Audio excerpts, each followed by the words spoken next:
Hello, welcome back to the reading of the poem of the Man God, written by Marie Valtorta, Volume 2.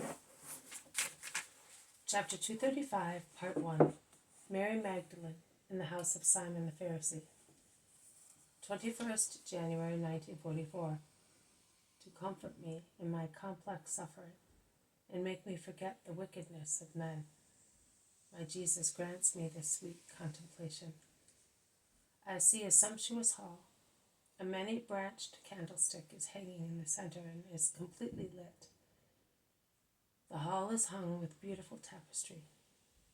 There are magnificent pieces of furniture and chairs inlaid and decorated with ivory and precious metal leaves. There is a large square table in the center, consisting of 4 tables assembled together. The table has been laid for many guests, all men, and is covered with beautiful tablecloths and very expensive tableware. There are valuable amphorae and cups. Many servants are moving around the table carrying dishes and pouring out wines. There is no one in the center of the square. I can see the magnificent floor which reflects the lights of the oil chandelier. Around the table there are many couches, all occupied by the guests. I appear to be in the half-dark corner at the end of the hall, near a door which is wide open. Although screened by a heavy piece of tapestry hanging from its architrave, the landlord and the most important guests are on the opposite side, that is, the farthest side from the door. The landlord is elderly, wearing a wide white tunic tied round his waist by an embroidered belt. Round the collar, the cuffs and the hem of the tunic, there are stripes of embroidered work, which have been attached as if they were embroidered ribbons or strips. But I do not like his expression. It is malicious, cold, proud, and greedy. On the opposite side, facing him, there is my Jesus. I see him sideways, almost from behind his back. He is wearing his usual white tunic, sandals, and his long hair is parted on his forehead. I see that both he and all the guests are not sitting up to the table, as I thought one would on those couches. Instead, they are reclined parallelly. In the vision of the wedding at Cana, I did not pay much attention to this detail. I saw that they were eating leaning on their left elbows, but they did not appear to be so reclined, probably because the couches were shorter and not so sumptuous. Those I see now are real beds and look like modern Turkish divans. John is near Jesus, and since Jesus is leaning on his left elbow, like everybody else, John is between the table and Jesus' body, with his elbow at the height of the master's groin, so that he does not hinder him while eating. But if he wishes, he can lie confidentially on his chest. There is no woman at the table. They are all talking, and the landlord now and again addresses Jesus with evident affected condescension. It is obvious he wants to show to him and to all those present as well that he has greatly honored him, a poor and rather hot-headed prophet, as many people consider him, by inviting him to his wealthy house. I see Jesus reply kindly and quietly. He smiles faintly at those who ask him questions, but his smile becomes bright when John speaks to him or even looks at him. I see the magnificent curtain covering the door space being raised and a young woman come in. She is beautiful, sumptuously dressed, and her hair splendidly arranged. The artistically interlaced locks of her very thick blonde hair form a beautiful ornament on her head. Her hair is so bright and abundant that she seems to be wearing a golden helmet wrought in relief. If I should have to compare the dress she has on with the ones I have always seen the Blessed Virgin Mary wear, I would say that it is very peculiar and complicated.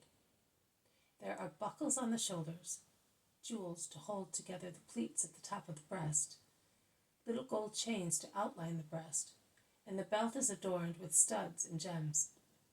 It is a provoking dress, which emphasizes the features of her beautiful body. The veil on her head is so light that it veils nothing. It is an additional charm and nothing else. Her sandals are very expensive ones, of red leather with gold buckles and strips interlaced round her ankles. Everybody except Jesus turns round to look at her. John watches her for a moment, then looks at Jesus. The others stare at her with evident malicious avidity.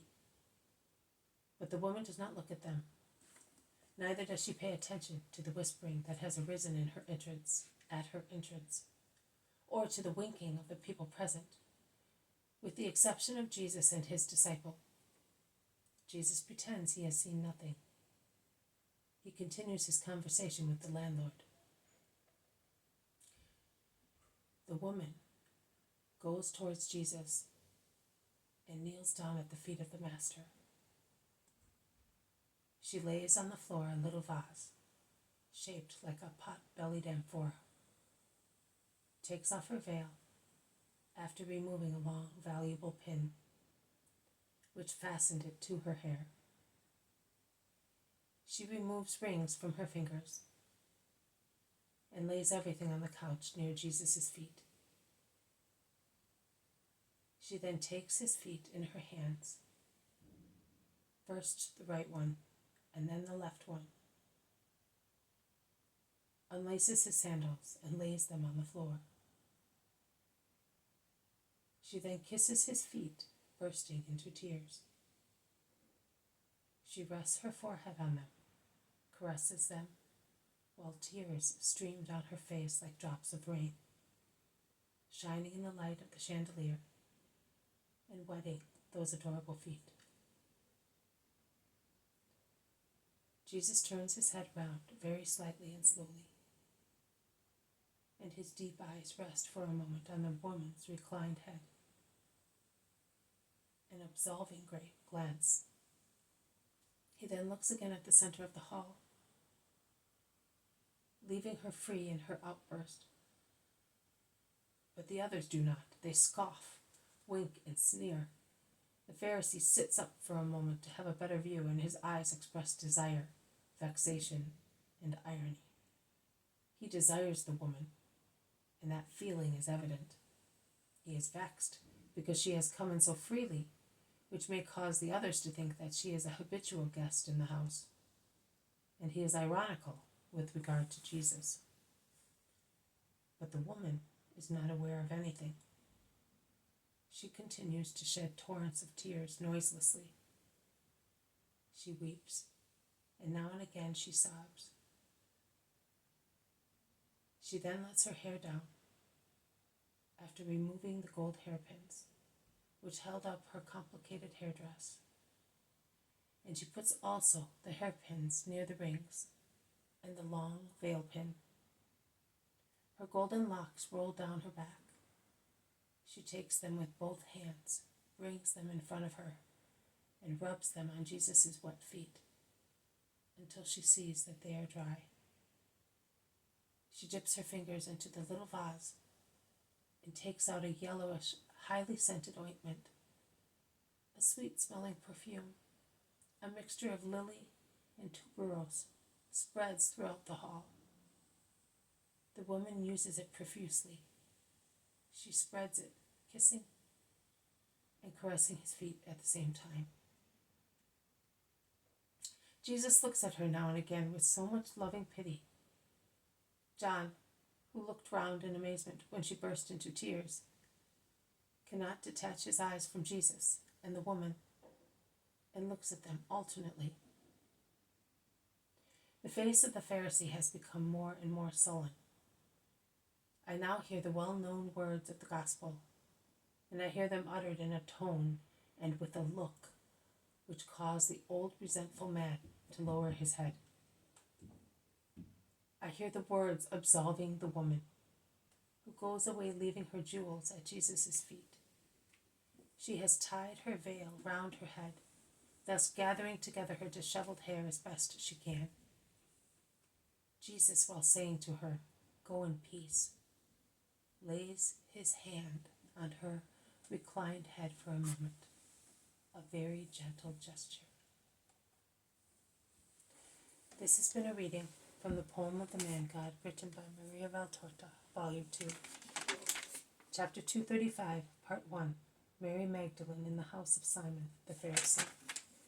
Thank you for listening. I will see you tomorrow.